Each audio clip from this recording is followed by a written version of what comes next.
Hello, my name is Dan Campbell. I am the husband of the owner of the Vinyl Hub, and I am a longtime graphics artist, and I am about to show you some training videos just specifically for the Vinyl Hub to as a courtesy for our customers.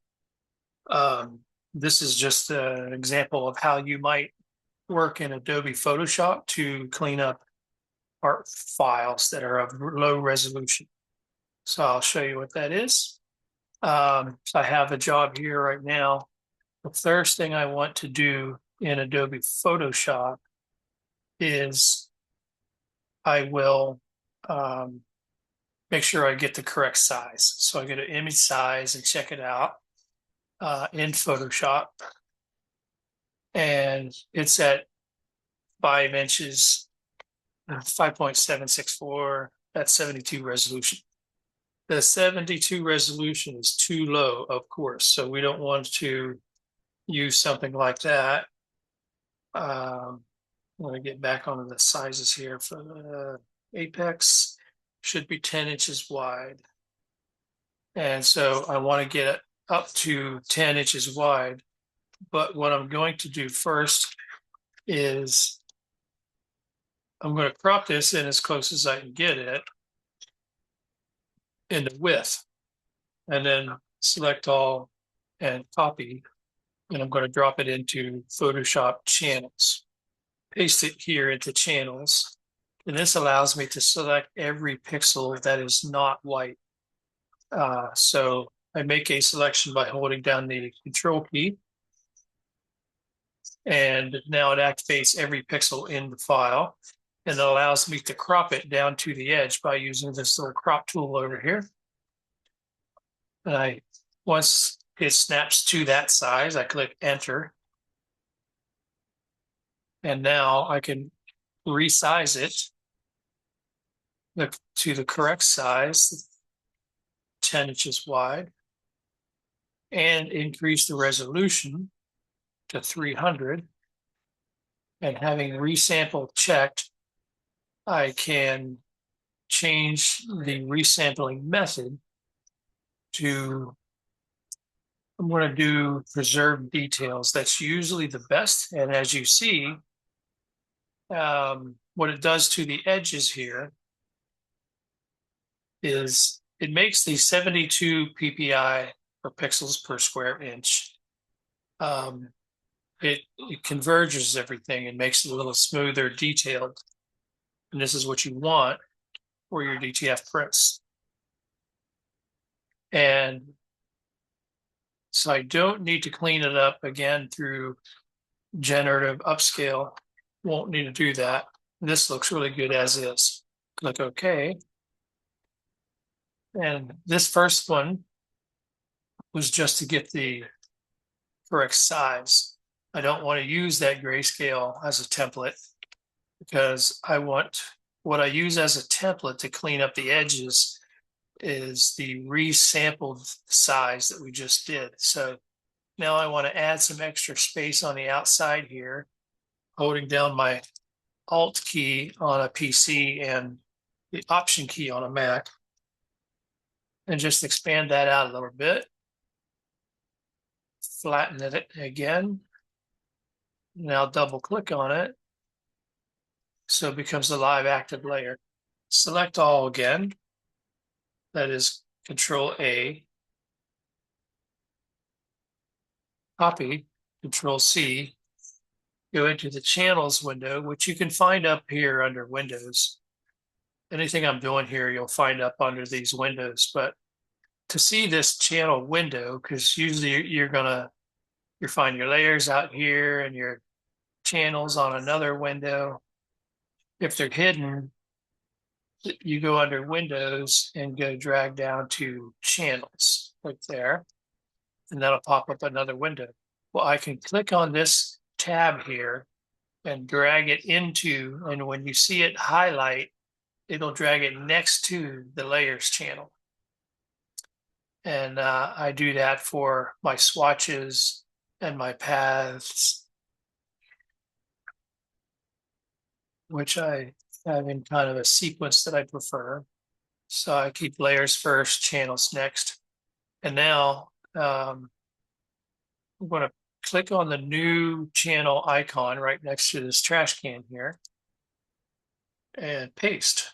Control V, V as in Victor.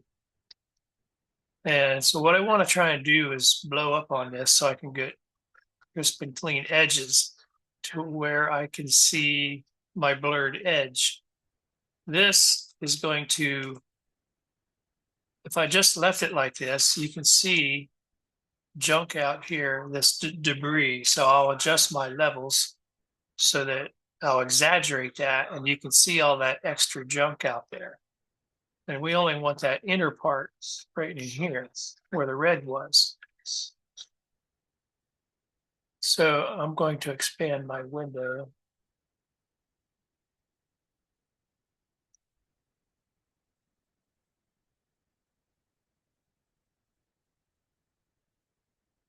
And enlarge this up.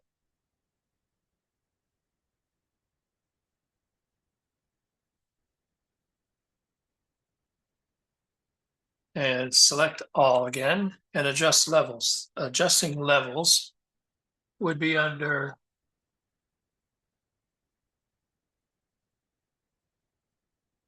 image, adjustment, and then levels or curves.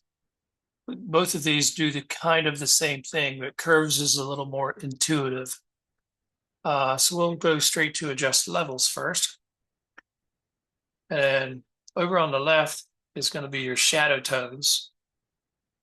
And over on the right is going to be your highlights. And this is where you can like burn out things. But you don't want to burn out too much. So let's blow up on this again. And look at this artwork edge.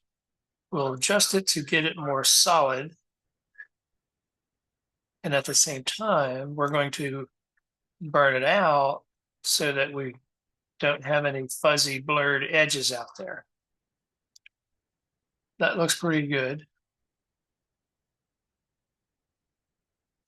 And now I can use this as a tool to help give me my clean art. So I'm going to make a selection of it by holding down the control key and clicking on the channel. You see that changes the icon over there on my hand to the selection icon, which matches up over here. Click on it and it selects every pixel. Come back into the RGBs, go into layers, and on a new layer, we're going to put everything on here. So first, I want to take my eyedropper, type in the letter I, and it snaps it to the eyedropper. And that I can then click on this, and that'll put this color into the foreground palette. And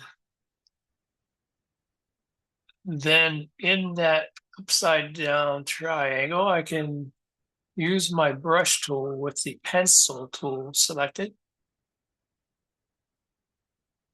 And then increase the size. And then turn off the lock caps because lock caps hides your brush size. Now you can show the brush size and start painting inside the selection. So that's one. And then you could, if you needed this to print out as two separate elements, for example, if you were going to do a vinyl cut,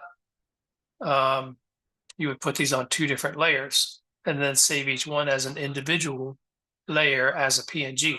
But in this case, we're doing a single layer and we're going to put black in the foreground.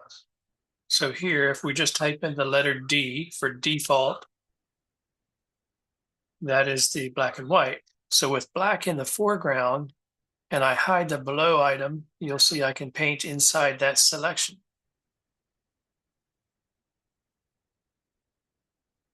So this, now once I deselect and I put a new background underneath of it, I'll make it a different color, just so, like gray, just so you can see the art instead of a white background. But as you can see, as I blow this up, everything is nice and sharp edged now with nothing on the outside here. So this is going to print in DTF very good for us. And now I can save this file as my work file because it still has all of the layers.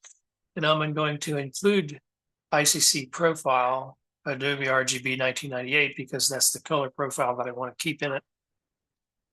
This lets your DTF printer convert the file to CMYK using its own RIP.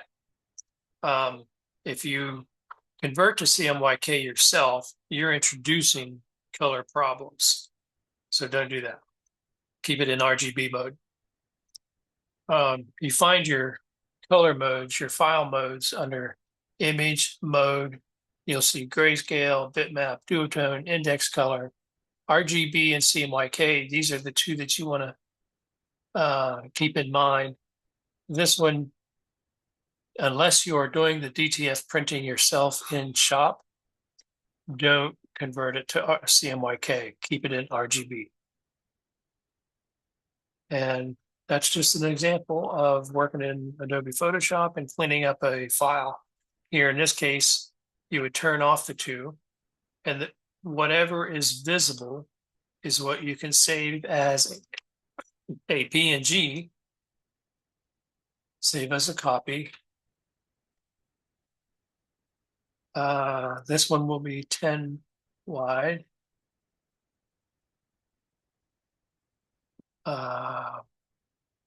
One of the 55. And then let me double check that. Yeah. And then I'll name it final. And then the document format will be a PNG. And it's transparent. There's nothing in the background.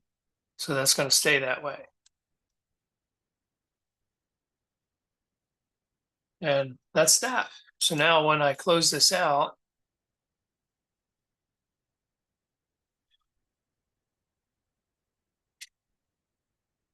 and open the file again, you'll see it there. It's got nothing in the background. It's transparent. And the two files have merged, the two layers have merged together. So this is a very good, clean file. We're ready to go. And that's that.